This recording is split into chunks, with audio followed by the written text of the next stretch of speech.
Assalamualaikum Bu Yuni. Waalaikumsalam warahmatullahi wabarakatuh. Selamat pagi. Terima kasih telah meluangkan waktu untuk menjawab pertanyaan dari tugas yaitu demonstrasi kontekstual pada modul 3, yaitu pemimpin pembelajaran dalam pengembangan sekolah. Dan nanti ada beberapa pertanyaan Bu Yuni dari tugas kami di LMS yang perlu jawaban dari Ibu Yuni secara langsung. Langsung saja Bu Yuni, pertanyaan yang pertama yaitu selama ini bagaimana Bu Yuni dapat mengidentifikasi kasus-kasus yang merupakan dilema etika ataupun bujukan moral? Ya, cara mengidentifikasi biasanya kalau dilema etika itu dua hal sama-sama baiknya, tinggal kita memilih mana yang lebih baik dari yang keduanya baik itu. Tapi kalau bujukan moral ini sudah memang masalah itu banyak mengandung keburukan, banyak negatifnya, maka itu bujukan moral. Yang kedua Bu Yuni, selama ini bagaimana Bu Yuni menjalankan pengambilan keputusan di sekolah, terutama untuk kasus-kasus di mana ada dua kepentingan yang sama-sama benar atau sama-sama mengandung nilai kebajikan? Biasanya untuk pengambilan keputusan, untuk dilema etika, dua permasalahan yang sama-sama baik. Nah, ini biasanya saya undang beberapa teman yang terkait, yaitu kesiswaan, BK, wali kelas, atau kasatgas dan sebagainya. Nah, nanti kita bicarakan. Kira-kira kalau kita mengambil langkah A, itu kebaikannya apa saja. Kalau kita mengambil langkah B, kebaikannya apa saja. Kemudian kita lihat mana yang potensi lebih besar, maka itulah yang kita ambil berdasarkan hasil mufakat. Langkah-langkah atau prosedur seperti apa yang biasa Ibu Yuni lakukan selama ini Bu Yuni? Iya. Jadi untuk dilema etika ini ya, untuk dilema etika, langkah-langkah yang saya ambil biasanya saya libatkan teman-teman untuk mencari informasi yang sebanyak-banyaknya, sedetail-detailnya, dengan harapan kalau kita sudah mempelajari kasus tersebut secara detail, insya Allah keputusan yang kita ambil tidak akan gagal dengan melibatkan teman-teman yang terkait. Yang selanjutnya, pertanyaan yang keempat, hal-hal apa saja yang selama ini Bu Yuni anggap efektif dalam pengambilan keputusan pada kasus-kasus dilema etika? Ya, yang langkah-langkah efektif ya seperti yang saya sampaikan tadi, cari informasi yang selengkap-lengkapnya, sedetail-detailnya dari semua sumber, semua yang terlibat, apakah itu orang tua yang perlu kita libatkan, komite, stakeholder sekolah, kita undang semuanya. Dan juga kita perlu melihat informasi-informasi yang ada, kasus yang sama. Kemudian sesudah itu, seperti biasanya kita lakukan diskusi dengan pihak-pihak yang terkait, teman-teman yang terkait untuk pengambilan keputusan. Jadi garis besarnya langkah efektif itu mencari informasi yang sebanyak-banyaknya dari semua pihak yang terkait dan kita lakukan diskusi. Pertanyaan selanjutnya, apakah Bu Yuni memiliki suatu tata kala atau jadwal tertentu dalam sebuah penyelesaian kasus dilema etika? Apakah Bu Yuni langsung menyelesaikan di tempat atau memiliki sebuah jadwal untuk menyelesaikannya? Bentuk atau prosedur seperti apa yang Bu Yuni jalankan? Terjadwal. Sebenarnya kasusnya itu insidental, tapi langkah yang kita ambil itu tetap melalui prosedur. Jadwal sesuai dengan langkah-langkah yang kita ambil. Misalnya yang saya sampaikan tadi, ada anak yang melakukan kasus pencurian itu tetap terjadwal. Kita undang orang tuanya, kita undang anaknya dulu, kita ajak bicara baik-baik bagaimana latar belakangnya, kemudian kita undang keluarganya, kemudian kita bicara dengan wali kelasnya, guru BK, kemudian kesiswaan. Biasanya kita undang satu persatu dulu, anaknya dulu, orang tuanya, terus kita kemudian mediasi bersama-sama, dan yang terakhir semua unsur kita ajak, kita libatkan bersama-sama untuk suatu keputusan mufakat. Kalau sudah disepakati bersama, maka ada hal-hal yang merupakan dampak dari keputusan itu, maka kita hadapi bersama, tidak saling menyalahkan. Baru kemudian kita, kalau memang perlu diungkap di ruang guru, kita sampaikan di ruang guru, karena ada hal-hal yang kita tutup itu lebih baik. Sekiranya menimbulkan pro kontra yang sangat luar biasa dan menimbulkan kontraproduktif, kontra kondusif, itu ditutup rapat lebih baik. Selanjutnya, hal-hal apa saja yang selama ini merupakan tantangan dalam pengambilan keputusan pada kasus dilema etika? Iya. Tantangan-tantangan selama ini menurut hemat saya itu pro dan kontra, pendapat yang berbeda dari warga sekolah. Contoh kasus, pernah terjadi anak mencuri sebuah HP. Kemudian setelah kita telusuri, ternyata anak ini punya latar belakang keluarga yang sangat miskin, anak yatim piatu, kemudian ikut kakeknya yang juga sangat miskin, sehingga anak ini perlu dikasihani dan perlu diberikan kesempatan untuk memperbaiki diri. Nah, ketika kita sudah bahas masalah ini dari unsur yang terkait, wali kelas, kemudian guru BK, kesiswaan, ketika semua yang terkait dengan kondisi seperti itu kita sepakat untuk memberikan maaf dan memberikan kesempatan untuk tetap belajar di sekolah kita. Nah, ini tantangannya, ada sebagian guru yang tidak setuju. Pertanyaan yang selanjutnya, adakah seseorang atau faktor-faktor apa yang selama ini mempermudah atau membantu Bu Yuni dalam pengambilan keputusan dalam kasus-kasus dilema etika? Faktor-faktor yang mempermudah kita ya, yang berkompeten bidangnya. Biasanya kalau kasus-kasus seperti itu berkenaan dengan karakter perilaku siswa, itu guru BK sangat membantu kita.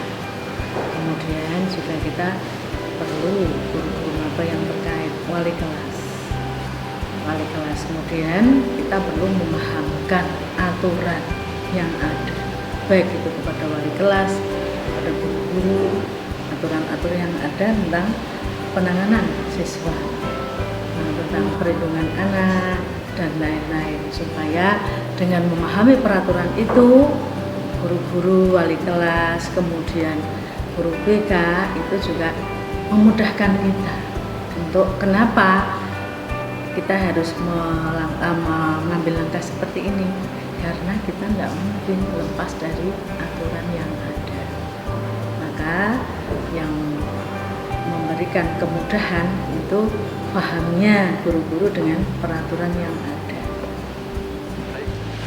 Pertanyaan terakhir Bu Yuni, dari semua hal yang telah disampaikan, pembelajaran apa yang dapat Bu Yuni petik dari pengalaman Bu Yuni mengambil keputusan dilema etika Bu Yuni? Yang refleksi dari apa pengalaman saya selama ini ketika mengambil langkah, ketika terjadi adanya dilema etika, itu ada 3 hal prinsip, yang lain-lainnya banyak tapi 3 hal prinsip. 1, pemahaman guru-guru terhadap aturan yang berkenaan dengan dilema etika itu harus kuat pemahaman guru-guru, jangan sampai guru-guru tidak tahu aturan-aturan yang berkembang di dunia pendidikan. Jadi yang pertama itu pahami aturan yang ada. Yang kedua,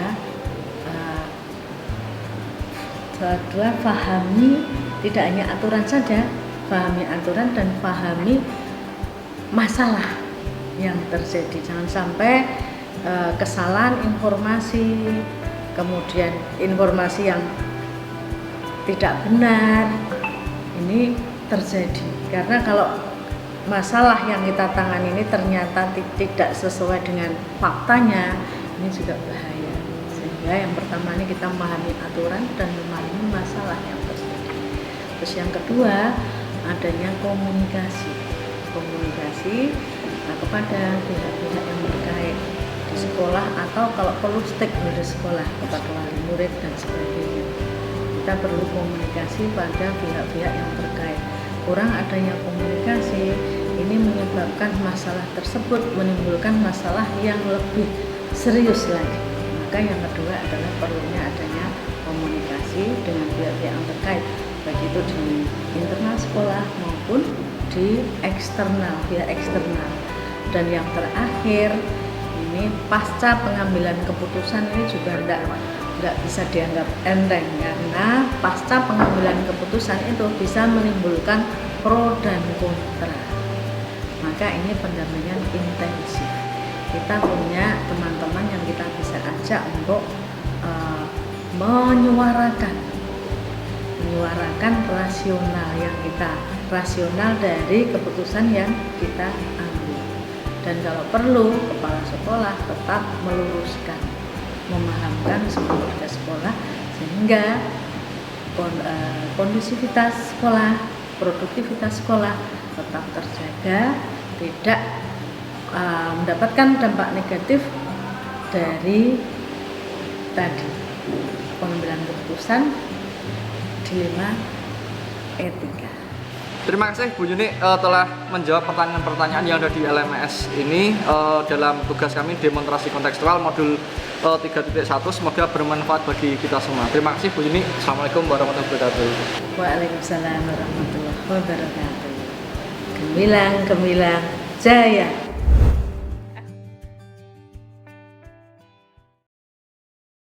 Assalamualaikum warahmatullahi wabarakatuh, Bu Fitri. Waalaikumsalam warahmatullahi wabarakatuh, Pak Tovan. Nggih, Pak Bu Fitri.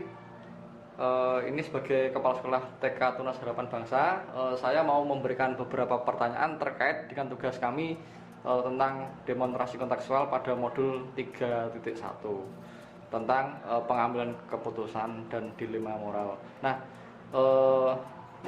ada beberapa pertanyaan yang akan saya sampaikan kepada Bu Fitri. Nanti Bu Fitri bisa memberikan jawaban apa yang ada di sekolah gitu, Bu Fitri. Iya, baik Pak Tovan. Oke, langsung saja. Pertanyaan yang pertama, selama ini bagaimana Anda dapat mengidentifikasi kasus-kasus yang merupakan dilema etika atau bujukan moral, Bu Fitri? Ini berdasarkan pengalaman saya ya Pak Tovan, di TK Tunas Harapan Bangsa. Jadi ada salah satu orang tua siswa yang mendaftarkan anaknya, tapi dari awal tidak menceritakan kondisi anaknya tersebut. Iya. Nah, ketika masuk di sekolah, kami baru tahu ternyata siswa tersebut berbeda dengan teman-teman yang lain. Iya. Nah, melihat hal itu, kita lakukan tindakan, yaitu kita komunikasikan kondisi anak tersebut yang ternyata belum mengerti dan belum memahami apa yang orang lain ucapkan atau yang dilakukan Bapak Ibu guru. Akhirnya kami mengidentifikasi dengan berdiskusi dengan guru-guru untuk membahas hal ini. Dan peran saya sebagai kepala sekolah menindaklanjuti dengan bertemu dengan ibunya, menanyakan kondisi atau keadaan anak tersebut. Baru ibunya menceritakan bahwa ternyata memang anak tersebut lambat dalam berbicara, yang disebabkan sejak kecil pernah mengalami step. Nah, ibunya tersebut ingin anaknya bisa bermain dan belajar seperti anak-anak yang lain, tapi lupa bahwa ternyata anak tersebut memang punya perbedaan dengan anak-anak yang lain. Lalu saya menjelaskan kepada ibu tersebut bahwa TK Tunas Harapan Bangsa belum memiliki guru-guru yang menangani anak-anak berkebutuhan khusus. Tapi kami berupaya untuk memfasilitasi dan mendidik anak tersebut untuk memperoleh hak dalam belajar. Iya. Begitu Pak Tovan. Iya, terima kasih. Selama ini bagaimana Bu Fitri menjalankan pengambilan keputusan di sekolah Bu Fitri sendiri, terutama untuk kasus-kasus di mana ada dua kepentingan yang sama-sama benar ataupun yang sama-sama mengandung nilai kebajikan. Oke, keputusan yang saya ambil bahwa semua anak usia dini terutama ya berhak untuk mendapatkan pendidikan yang layak dan sama, sehingga tidak ada perbedaan antara anak normal dan berkebutuhan khusus. Di sisi lain saya ingin memfasilitasi, tapi di sisi lain saya juga kasihan. Namun orang tua anak tersebut yakin dan percaya anaknya ingin dibimbing di TK Harapan Bangsa. Kemudian untuk langkah-langkah atau prosedur seperti apa yang biasa Ibu Fitri lakukan selama ini, Bu Fitri? Untuk membuat kesepakatan Pak Tovan, langkah-langkah dan prosedur yang biasa kami lakukan, tentu kita membuat kesepakatan yang dibuat antara sekolah dan orang tua siswa tentang proses belajar, terkait proses belajar mengajar dalam 1 semester, yaitu jika anak belum bisa tumbuh dan berkembang seperti anak yang lain, kita akan komunikasikan. Alternatifnya adalah anak tersebut akan dipindah sekolah. Begitu ya Bu Fitri. Oke Bu Fitri, hal-hal apa saja yang selama ini Anda anggap efektif dalam pengambilan keputusan pada kasus-kasus dilema etika Bu Fitri? Baik, keputusan yang saya ambil sebagai kepala sekolah bahwa semua anak usia dini terutama berhak mendapatkan layanan pendidikan yang sama. Nah, di sisi lain saya kasihan orang tua si anak ini yakin dan percaya bahwa anak tersebut masih dibimbing dan diharapkan berkembang di Tunas Harapan Bangsa. Begitu Pak. Iya. Untuk hal-hal apa saja yang selama ini merupakan tantangan dalam pengambilan keputusan pada kasus-kasus dilema etika Bu Fitri? Kalau hal-hal yang merupakan tantangan dalam pengambilan keputusan kasus dilema etika, sekolah kami merupakan sekolah umum Pak, bukan sekolah inklusi. Namun banyak orang tua murid yang masih mempercayakan kepada kami atau sekolah kami untuk mendidik dan membimbing anaknya, padahal sebenarnya anak tersebut memiliki keterlambatan dalam berbicara. Kemudian dari Bu Fitri sendiri memiliki jadwal tertentu untuk penyelesaian kasus-kasus dilema etika? Ada jadwal tertentu yang kita lakukan, kemudian prosedur yang saya jalankan juga dalam menyelesaikan kasus dilema etika ini melalui proses, yaitu mengenal dan melakukan pendekatan kepada anak, kemudian menginformasikan atau komunikasi dengan orang tua agar dapat bekerja sama dalam proses belajar mengajar di sekolah. Kemudian adakah faktor-faktor yang selama ini mempermudah untuk membantu Bu Fitri dalam pengambilan keputusan dalam kasus-kasus dilema etika Bu Fitri? Tentu saja Pak Tovan, yang membantu dalam pengambilan keputusan tentunya Bapak Ibu guru atau guru-guru di TK kami, kemudian orang tua, dan tentunya si anak sendiri. Dari semua hal yang telah Bu Fitri sampaikan, pembelajaran apa yang dapat dipetik dari pengalaman Bu Fitri sendiri dalam mengambil keputusan dilema etika Bu Fitri? Pembelajaran yang bisa saya petik dari pengalaman tersebut tentunya saya berharap hendaknya orang tua ini dari awal memiliki sikap jujur dan terbuka Pak kepada sekolah terkait dengan kondisi atau perkembangan anaknya, agar sekolah dapat menemukan solusi dan menangani peserta didik yang memiliki kebutuhan khusus. Begitu Pak Tom. Terima kasih Bu Fitri atas jawaban-jawaban yang sudah diberikan kepada saya. Ini dari tugas modul 3.1 tentang pengambilan keputusan. Terima kasih waktunya Bu Fitri. Sama-sama Pak Tovan. Assalamualaikum warahmatullahi wabarakatuh. Waalaikumsalam warahmatullahi wabarakatuh.